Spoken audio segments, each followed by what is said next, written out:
welcome to another Burgundy with Tweedy video. This is another one of those wines from Four Walls Wine Company. This particular bottle is a Cote de Nuits Village. I suspect therefore it was probably the most modestly priced of that case of 6 that I ordered most recently. The producer is Didier Fornerol. Have I featured anything from them before on the channel? I'm not sure I have actually. That might be a new producer to me. And it's a 2022 vintage. I know I probably say this every time I have a wine with the Cote de Nuits Village appellation, but that is a sort of fallback for villagers in the Cote de Nuits that don't have an appellation of their own. And I always forget the number. Are there 5 or are there 7 of those villages? And they're all either at the extreme north of the Cote de Nuits or at the extreme south. I didn't really do my homework properly and I haven't figured out exactly where this particular Cote de Nuits village comes from, but it says that the owner, the proprietaire, is in Corgoloin, one of those 5 or 7 or however many there are villages that constitute the Cote de Nuits village. So my guess is this is a wine from Corgoloin, which if I recall correctly is down south, isn't it? So sort of Nuits Saint-Georges sort of area.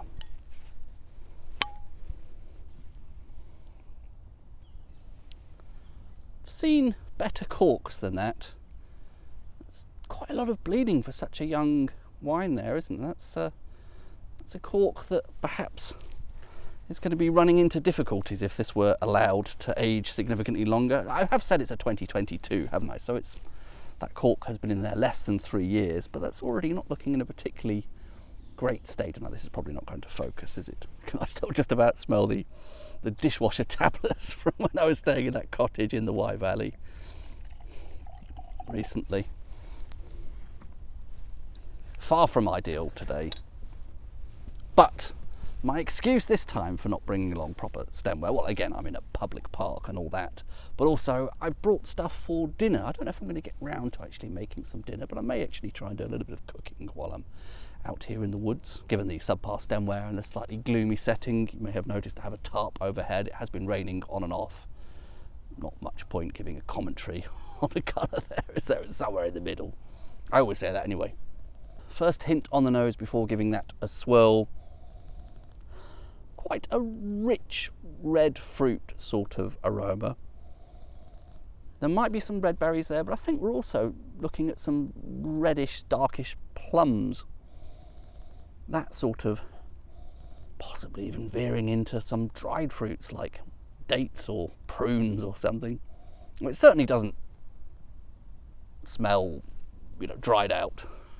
Dried fruit's not normally a good aroma to be finding, particularly in a young Burgundy. Yeah, a sort of richness to that fruit. Red, possibly a bit of black fruit with a kind of nice, rich edge to it. That's why I'm veering towards things like plums and possibly some hints of dried fruit. I quite like that, actually. It's not bad. Bit of a swirl. What do we have now?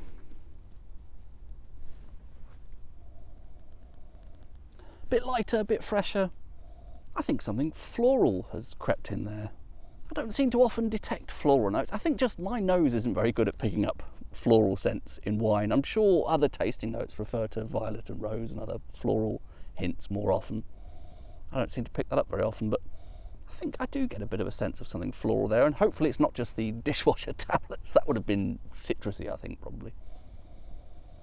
It's faint and it's hard to put my finger on, but it's probably going to be one of the usual rose or violet suspects. I'm tempted to lean ever so slightly on a delicate hint of violet there. Something like that. That's not a bad start, actually.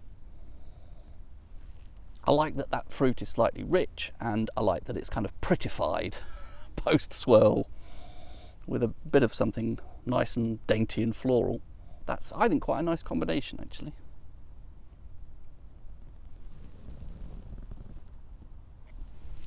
On the palate, I would say that's a little bit drier, possibly even slightly more restrained than I was expecting from those 2 olfactory hints that I had, the richness of the fruit and the sort of floral hint. The first sip, yeah, a little bit restrained. I'm noticing the tannins a reasonable amount there, not completely overboard, but fairly dry, a little bit tannic, a little bit savoury. I suspect this probably would work well as a food wine based on that first sip, and hopefully, as I say, I'm going to be doing a little bit of cooking. And yeah, it is dry. It does have that quite, to me, quite tannic finish, quite silty sort of tannins afterwards, and a savoury quality, almost actually slightly mushroomy, but there must be some fruit there on the palate. I don't think that has disappeared. The acidity is there, but yeah, a decent amount of tannin, quite a fair amount of tannin there. Well, I'm here for a while, I think, so there is no point in rushing to too many conclusions too quickly. Initial sense is that, yes, quite dry, quite sort of savoury. But I will come back to you later, because I'm hopefully, as I say, going to attempt a little bit of cooking, if it's not too conspicuous here. Just something very basic, a bit of pasta. And perhaps we can see how this develops over the next couple of glasses. Okay, very simple bit of cooking, and this obviously feels somewhat out of place on a channel about Burgundy, but if I put it on Tweedy Outdoors, I'll only end up taking it down again, because it just feels like not really a grand enough outing, just my local woods. So I'm slightly, almost recreating a dish I made in the Wye Valley, which is fitting as I was there just a few days ago. I'm going to have some porcini with pasta and a bit of cheese. That's it, really, really simple. I think this is even fewer ingredients than I used that last time. So this is dehydrated porcini. Just going to put that in some water, also use that same water to boil the pasta. Might end up a little bit gritty, that does sometimes happen. And at the end, I'll strain off some of the water, keep a little bit of it, and blend in some cheese, if that makes sense. Stove is set up there, haven't turned it on yet. Just going to tip all of that into there. So normally that's not ideal because you end up with some sediment in there as well, but I'll just try and eat around it as best I can.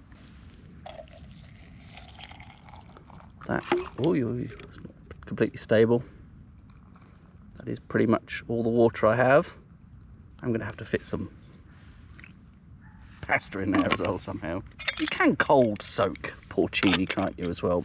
Let's see what the packet instructions say. Soak in 300 millilitres of boiling water for 30 minutes. It's not going to quite get 30 minutes, but I think if I let that heat up while the water is coming to the boil and boil it for 10 minutes or so along with the pasta, I think it'll just about get there. I can always leave it to sit for a while at the end as well. So let's just get on with this.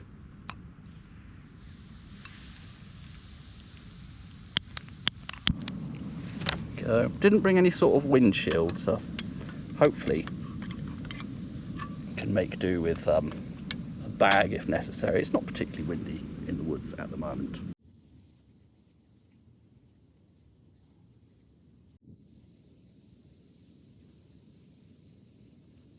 That looks like a lid rattling sort of a boil to me. Look at that, porcini broth. I think I may actually turn that off and let it sit for a while so that the porcini does hydrate properly. Perhaps 10 minutes, a compromise.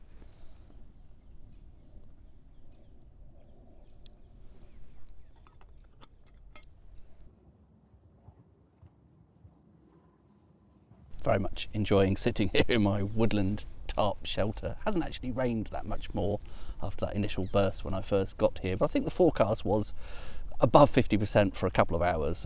Probably will get another spell. Coming back to the wine again then. More of the same on the nose. I think again I'm getting a nice fruity nose with a bit of floral interest still. Now there's a background of mushroom as well, but I think that's the porcini there. That is quite a nice nose. It's a nice, like I say, sort of richness to the fruit and a bit of floral background interest, which is good. I really like that. Perhaps now with a little bit of airing, getting a bit more fullness to the fruit on the palate. Still relatively savoury, still really noticing those tannins, but the fruit is now that richness that the nose tantalised me with is now starting to emerge a little bit. Richness of the fruit starting to emerge a little bit on the palate as well. But all the while, I'm very, very aware of those tannins there, silty sort of background of tannins. On this occasion, I'm not actually too put off by that. Sometimes tannins for me are a bit of a deal breaker. Is that what deal breaker means? A deal breaker is something that puts you off, that breaks the deal. I never quite understand what that word means. I will keep updating you though. I'm sure this will continue to develop. Well, that's had a few minutes, perhaps 5 minutes or so to sit. I seem to be a bit impatient now. Let's see how much pasta we can get into that billy can. The lid's really quite hot. Normally doesn't get that hot, the little triangle handle thing. Here is the aforementioned pasta. It's never really a good way to do this, is it? I think you're probably just going to have to put handfuls in. This is probably terrible footage, isn't it?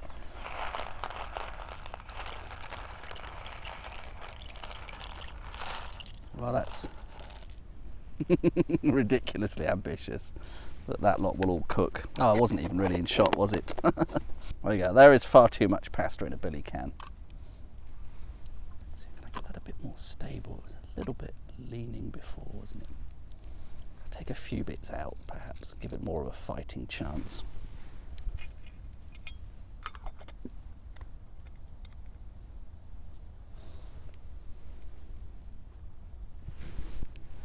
Right.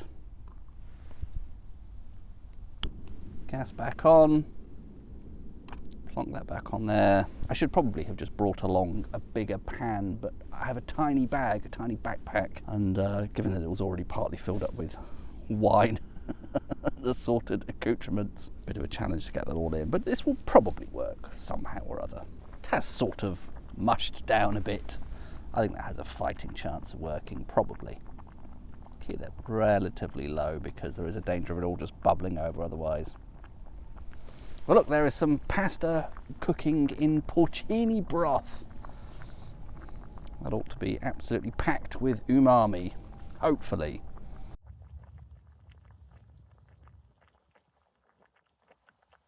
Terrible footage. I brought along a couple of lumps of cheese to add some creaminess and well, I suppose salt as well to this. Didn't bring a knife though, so I don't know if you're interested in watching me ineptly attempt to chop a couple of chunks of cheese up with a spork. And I should probably say I am in an urban area, so, you know, bringing a knife these days generally considered a bad idea. Probably it was always considered a bad idea.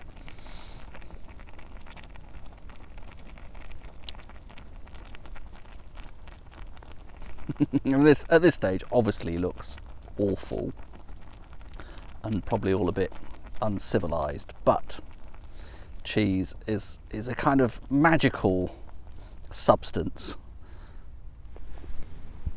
that will do the right thing in the end. I promise. That actually looks like quite a lot of cheese now. I started off with one of those lumps and thought that was a bit pathetic.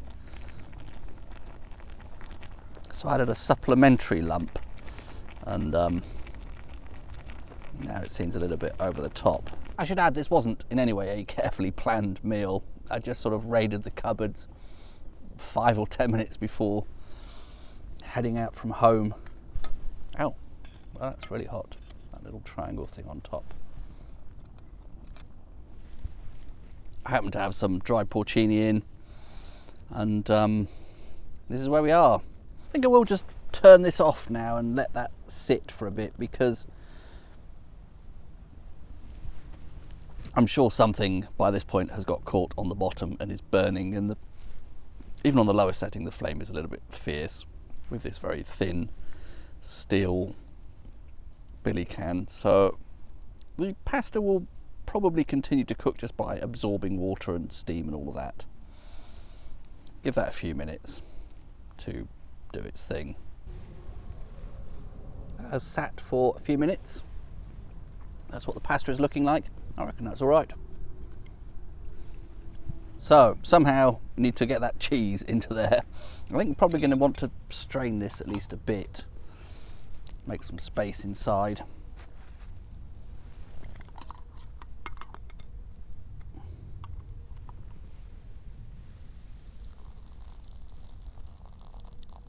I don't want to get rid of all of that liquid because, you know, that's flavour.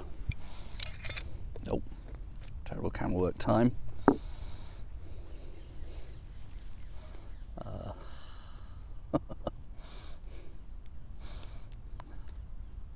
None of this is particularly well thought out, is it?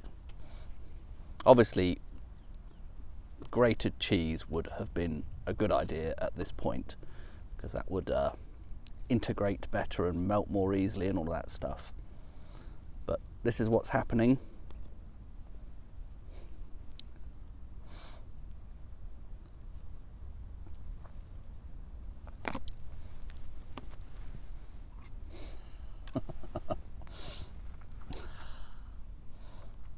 I reckon if I give that another couple of minutes of just sitting there, the cheese will start to melt and it will somehow form some sort of a coherent sauce with what liquid is left. Plus that melted cheese, that's the idea.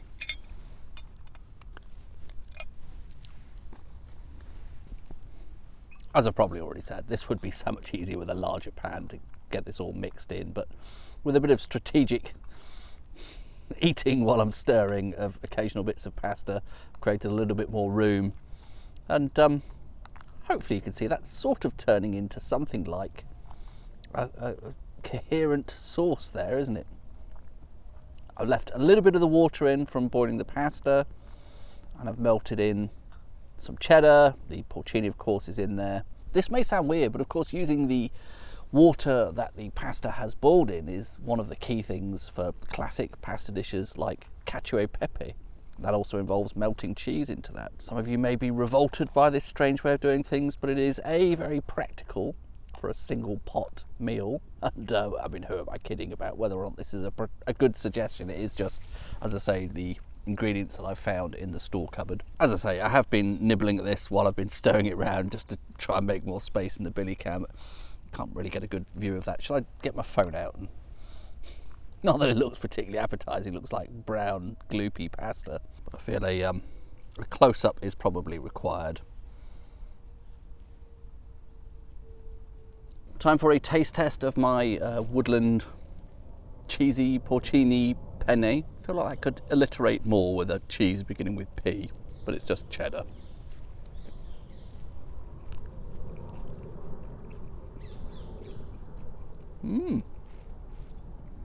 That is inevitably a bit like macaroni cheese with a kick, with an extra punch of umami from that porcini.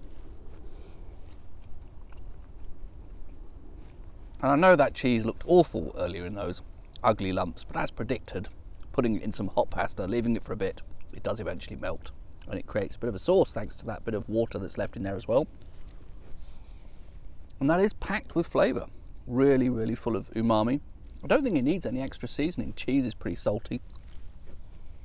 The pasta is surprisingly quite nicely cooked. And occasionally I get little chunks of porcini, which is also nicely rehydrated. I'm quite happy with that. As I say, I have done something pretty similar when I was in the Wye Valley. I suppose that put the thought in my mind, having been there recently, to want to recreate it.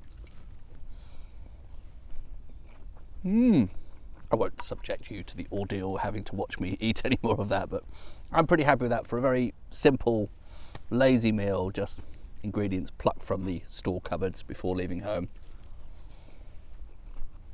Delightful. Always nice to be sat in the woods. So I should probably comment on how the porcini pasta goes with the wine. The pasta is, of course, rich, creamy, mushroomy. Yes, I think those savoury notes in the wine, really nice with that dish. The hints of fruit, nicely counteract the creaminess of the pasta sauce.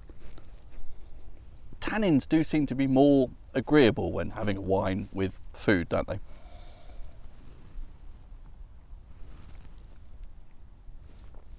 Yeah, I don't seem to notice them so much after a bite of the mushroomy pasta. All Burgundy to me feels like a good pairing for this sort of dish. Mushrooms are fundamentally autumnal, although porcini quite often bloom, if that's the right word, fruit in late summer rather than autumn. Burgundy has a slightly autumnal hint to it as well. I mean, arguably all wine is somewhat autumnal. At least here in the UK, that's when harvests happen, in the autumn. I think actually in Burgundy it's probably late summer again, so perhaps it is a similar sort of time of year to the porcini coming into season. Nice with the pasta.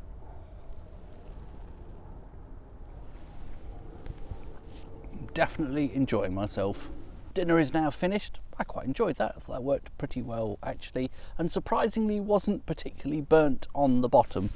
I've packed all the tat away, so I can't provide evidence of that, but normally when I cook things in the billy can, about 50% of the time I end up with a layer of char on the bottom, whatever I'm cooking, but that worked pretty well, I thought. And I think I'm enjoying the wine as well. I looked at the price just now and I think it worked out as £33 a bottle, and I think that for something from a part of the Cote de Nuits that I'm happy to drink. I have these really weird, slightly obsessive compulsive disorder rationales for what I do and don't want from Burgundy, as you may have noticed, any long-term viewers of the channel, but this is one of those appellations that I have decided I like, and compared to even village level Gevrey Chambertin, which starts at twice that price, I think this is delivering pretty good value. It's not like a Gevrey Chambertin, it perhaps has hints of Nuits Saint-Georges, which can often be quite fruit expressive about it, but I like it. I think it's nice and it's gone well with that meal. Still a bit more tannic than I would like to declare a wine great, but as I say, I think that sort of worked with the food, so on this particular occasion I'll let it go. I'm not sure there's going to be much more meaningful commentary from here on the wine. Burgundy with Tweedy has passed 1,000 subscribers some time ago, but I can't yet turn monetization on because the total number of watch hours is also a requirement. In the last year you have to have 4,000 watch hours, and because the videos are quite short and each video doesn't tend to get a huge number of views, I still seem to be struggling to get to that 4,000 watch hours. Perhaps slightly longer videos like this might help, or perhaps they might just drive the subscriber base away. Hopefully I've put chapter markers in or something so you can see the bits that actually relate to the wine, and if you weren't interested in the ridiculous, eccentric cooking in the woods nonsense, then you could have skipped over that. Anyway, enough babbling. I think that video has probably gone on far too long. I'm having a delightful time here in the woods. The tarp probably wasn't entirely necessary, but you know, I like tarps, what can I say? Cheers.